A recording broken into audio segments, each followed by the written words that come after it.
గయా క్షేత్రము. ఈ క్షేత్రమును గురించిన విశేషములను కొన్నిటిని తెలుసుకుందాము.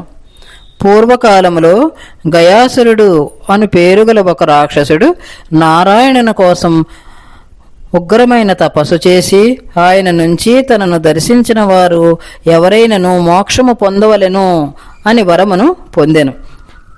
ఆ విషయము తెలిసిన ఎందరో భక్తులు గయాసుని ఆలయములోని విష్ణుపాదమును దర్శించి ఎట్టి శ్రమయు లేక మోక్షమును పొందుచూ ఉండిరి.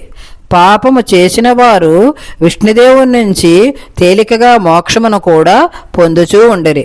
అంతటా శ్రీ మహావిష్ణువు సలహాను అనుసరించి బ్రహ్మదేవుడు గయాసుని వద్దకు వెళ్ళి తానొక యజ్ఞము చేయ సంకల్పించానని దానికి అతని శరీరము దానముగా ఇవ్వమని అడిగెను.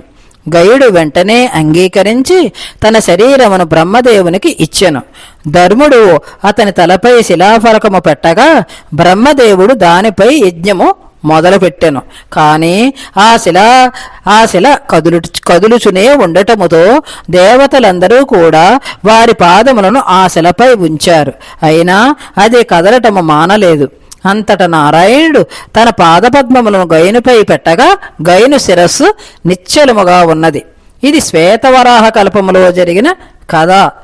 నారాయణుడు గయనుయందు ప్రసన్నుడై వరము కోరుకో అనగా ఈ నగరము తన పేరు మీద ప్రసిద్ధము కావాలని, నారాయణుడు దేవతలు శాశ్వతముగా అక్కడ నివసించాలని కోరెను. అలాగే గయను దర్శించి వారి పాపములు పోవాలని, ఎవరిని ఉద్దేశించి జీవులు ఇక్కడ శ్రాద్ధకార్యము చేయుదురో వారు ఉత్తమగతిని పొందాలని కూడా వరమును పొందెను. ఇచ్చట గల దేవాలయములో కల రావి వృక్షము కింద పితృదేవతలకు శ్రాద్ధ కర్మలు నిర్వహించెదరు. ఇచ్చట స్వామిని స్మరిస్తూ తమకిష్టమైన ఒక కాయగూరను ఒక పండును తర్పణముగా పితృదేవతల జ్ఞాపకార్థము విడిచిపెట్టెదరు.